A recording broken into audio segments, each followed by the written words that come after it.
The next day of school starts. Students begin filing into the school's entrance on their way to first period. However, several students loiter by the front entrance, waiting for their friends to join them or to just simply procrastinate starting the school day. Victor leans against the wall, checking his phone as Randy paces back and forth. Several minutes pass of them idling before they hear someone approach and call out to them. Gentlemen, have you missed me? The two of them look over to the familiar-sounding voice. Victor smiles upon seeing who it is. Kai, welcome back to the land of the living. You healed quick. Well, actually, I still have some bruises, but my little sister helps me look presentable. She's really turning into a little beauty artist. How was hospital life?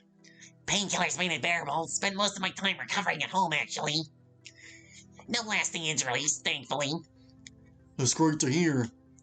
I saw you getting carried out on that stretcher on Snapchat. You looked a little worse for wear. Yeah, I certainly didn't look my best that day. Harrington put up much more of a fight than I was expecting. I won't underestimate that bastard again. At any rate, I trust you to have managed things well in my absence. Randy nervously scratches the back of his head as Victor stares at him. Mostly, Kai says as he stands before the two, staring at them coldly. I'll let Randy do the talking. Geez, thanks. You're a real pal. Randy briefly scowls at Victor before turning his attention to Kai. We had a situation while you were gone. You remember Sam Meadows? Yes, Michael's little crush that I should have brought down too. What about her? Well, she came to me and tried to get a confession out of me. Did you talk? Kai says aggressively, taking a step towards Randy.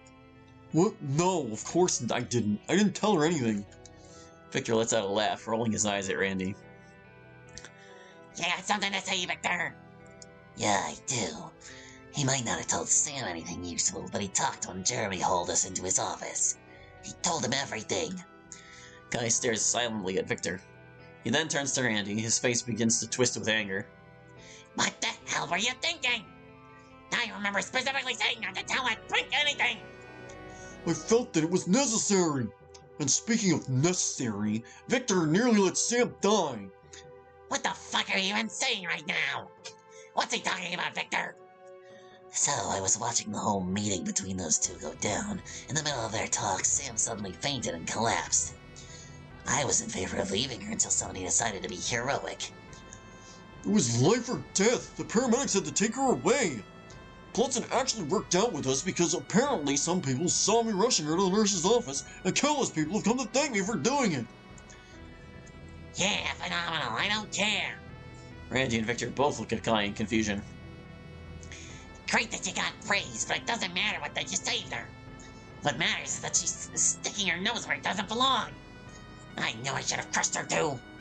Kai says as he grips his fists, struggling to keep his voice down. As soon as I deal with this mess Randy dragged me into, we're going to get rid of Sam. Randy's heart skips a beat. Get rid of Sam? Why? Why would we? Kai suddenly reaches out to Randy and grabs him by the bow tie, dragging him down to eye level with him. Because I said so, and that's all that matters. I don't want anyone looking into what happened with the fucking anime club or our latest work. Am I understood?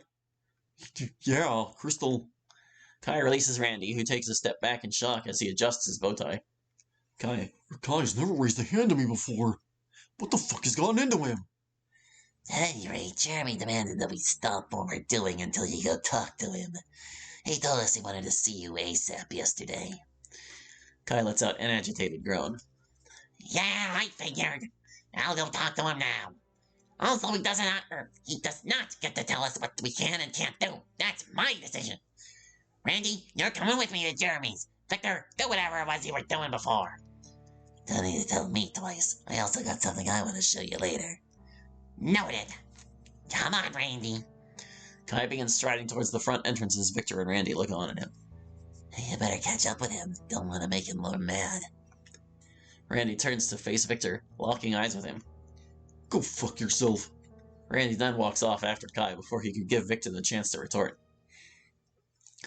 Randy jogs to catch up to Kai, who had managed to make it to a considerable distance into the school without him. Kai turns to see that Randy has caught up with him. Took you long enough. Kai, are you okay? You seemed pretty worked up. Even the special ed kids can see that, Randy. I don't need your obvious observations. Jeez, what's with you? For one, you disobeyed your direct order by telling Jeremy everything. And two, I was out for a week thanks to what Harrington did to me. You know how much I've missed out on during that time. No doubt our enemies view me as a palm-top tiger now. That really hasn't been the case.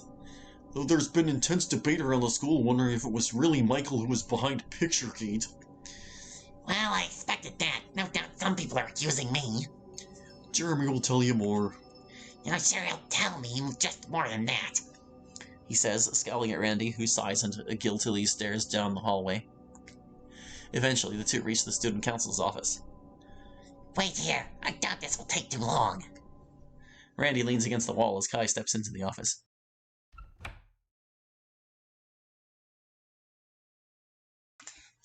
Jeremy stares out the window as he hears the door to his office creak open. That's the wrong sense of creak, my dude. That's like a small river. Anyway, he turns around to see who it is. Connolly, great to have you back. You're looking a lot better, He says in an ostensibly friendly tone with a smile. Kai simply rolls his eyes at Jeremy's lame attempt at hospitality. Have a seat. Jeremy says as he sits down in his cushy office chair. The door to his office shuts behind Kai. Kai obliges and takes the seat in front of Jeremy. I assume your underlings told you I asked to speak with you? Correct. Good, then we don't have to beat around the bush with each other. To speak plainly, what the actual fuck were you thinking? You axed 4 students in your haphazard attempt to cover your ass. It was bad enough you had to do that. And you have a lot of nerve to keep me in the dark, especially when we're running the risk of being exposed. Excuse me, I had no choice. That was the only option. Charlotte Webb is not the kind of person you can swoon with your fake charms, Gray. She needed to be annihilated, completely obliterated. Now she's nothing more than ash. Her reputation is ruined and her mind is broken. We won't be seeing her again anytime soon. Jeremy sighs. How did she even find out that you used Harrington to destroy the MA Club? How could you have been so careless? I'll take full responsibility for what happened with Charlotte. She went to confront me with her accusations that I used Michael and she got me to talk. I failed on that front, and I simply took the necessary measures to ensure that her evidence will never see the light of day. So you should be thanking me, really. Thank you. Do you even believe in the nonsense you spew? Do you? Jeremy growls. What you did was extreme, not to mention illegal. You do realize you committed sexual harassment and revenge porn, right? Now where's the proof that I did such heinous acts? All right, in the virtual ash heap. It doesn't matter. I'm fine with pulling extreme stunts. We've done it before, like we did Ava Ravenhill last year. And though those circumstances were extremely regrettable, it was the only choice we had left to get her to drop out. But there was no reason to deal with Webb like that, much less to Allen and Phillips. Why the hell were they roped into this? Casualties of war. I didn't intend to use them at the start, but they emerged as secondary targets and I figured, why not? Plus it adds more believability that it was Michael who did those sickening crimes. Jeremy slaps his forehead. Oh no, Jeremy slaps his forehead. And why use Michael for all this?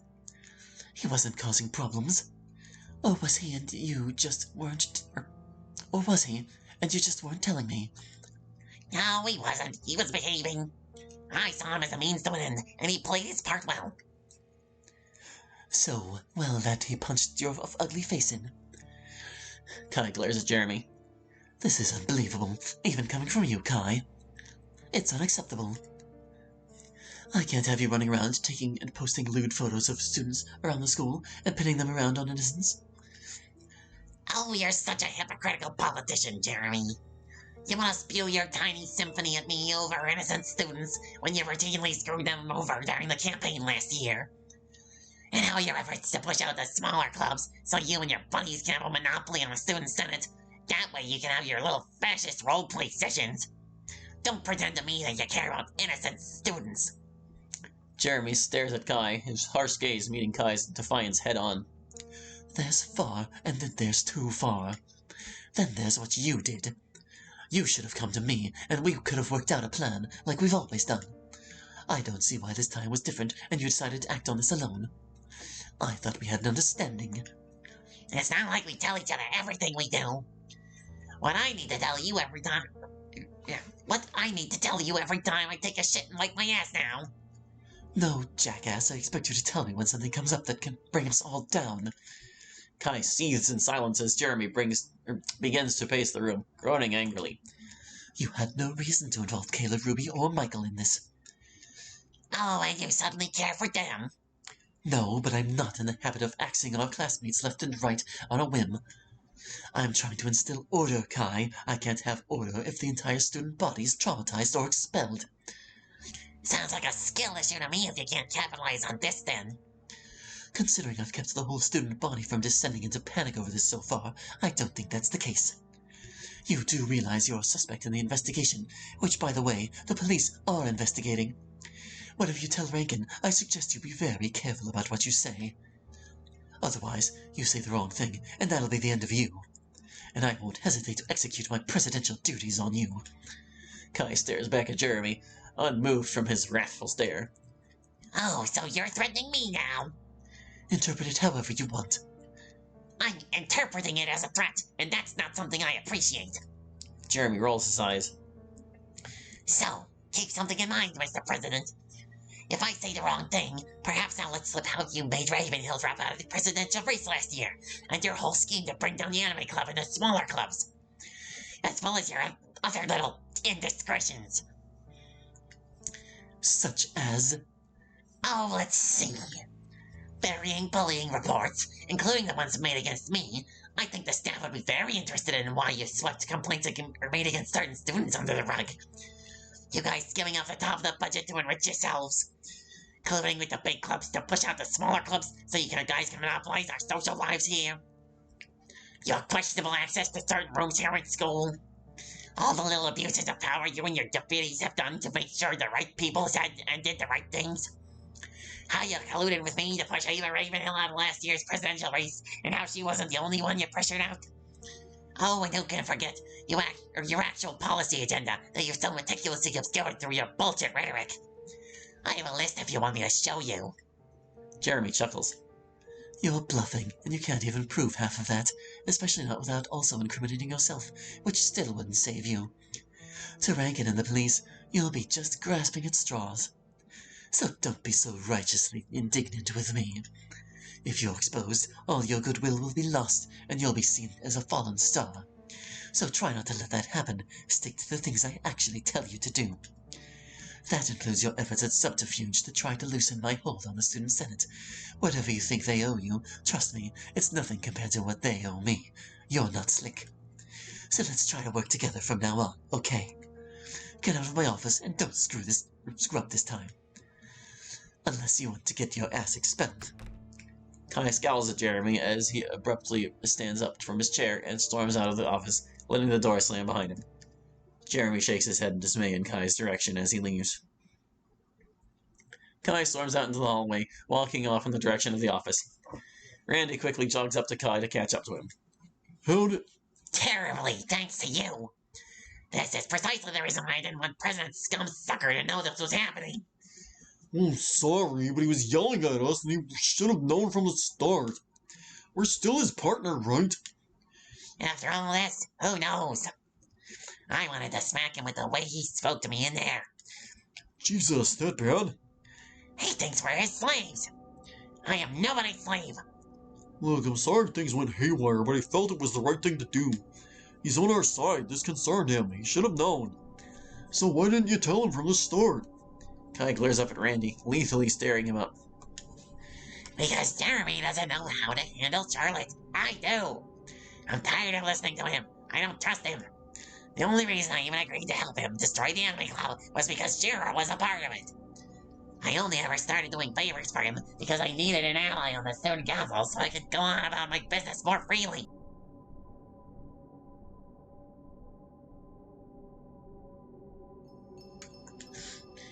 The last administration had me on a watch list almost, so I couldn't blink without being asked questions. When Jeremy ran for president, he and I caught each other in a bit of a mad situation, so we agreed to cooperate with each other instead of destroying ourselves. I never cared for his ideological bullshit or how we don't need a club full of future neckbeards or whatever. In fact, he doesn't even care about that himself. He just wanted Alan off the student senate because she'd call him on his bullshit to go through on his dream of making us live in his little dictatorship. That's the real reason he wants the smaller clubs gone. They're not beholden to him. When he said last year during the campaign that he wanted to stop bullying, his real plan is to put it into place a discipline committee, which would really be his own personal police force. His whole plan, once he knows he has the votes, is to rewrite that stupid civility contract that President Frost pushed through in response to Shira's simping over Monica. Because Caitlin did such a bad job writing it, it's essentially an honor system. Jeremy wants to make it more enforceable, hence the committee. If he gets his way, no one would challenge him. Principal Rankin would happily look the other way if it brings down bullying reports. And he wouldn't have to rely on people like us doing him favors like this. In fact, he'll very likely get rid of us. He wouldn't want to lose ends once he got that kind of power. He can larp as some emperor to fuel his little ego. Principal Rankin wouldn't do a damn thing to stop it because Jeremy will spin as student accountability or whatever. Then why the fuck are we helping someone like that? You said you wanted everyone to be equals. I do, we're playing the long game here. This is also the only way to stop his stupid plan of making this hellhole an actual dictatorship. That's why we've been working so hard this semester to get leverage on the club presidents, making them listen to us instead of Jeremy. Even though now he's on to us, but still. We're the good guys here, Randy. I want to believe that, Kai, I really do. But when we target innocents and take creep shots, I gotta ask what the goal is here and why we're doing this. Because I'm the leader and it's your job to trust me. Don't ask stupid questions and do your job. And do not disobey my orders again. Before Randy could reply, Kai strides ahead of him and pushes open the doors to the office. Randy stands in the middle of the hallway, simmering with rage. What a fucking dick. What's gotten into him? He's being completely unreasonable. Randy resists the urge to punch the nearby column he's standing by. He thinks he can talk to me like that? After everything I've done for him? Ungrateful prick. Before Randy continues on with his internal rant, he turns on his heel and walks away from the office at full speed. Gasp. Not looking where he's going, he bumps into a girl who had just emerged from the stairwell. Hey! The girl, who is holding a thermos, drops it out of her hand upon impact with Randy. Well, I clicked out. I was going to... Here, you can see the whole CG now. It bounces onto the ground with a large thud. Upon its second bounce, the latch on the lid becomes undone and spills out its contents onto the floor. The girl herself stumbles into the wall as Randy watches the commotion unfold in real time. Oh, jeez, I'm so sorry. Are you okay? He says as he carefully approaches the girl, offering his hand as she leans against the wall. Yeah, I'm fine. Just...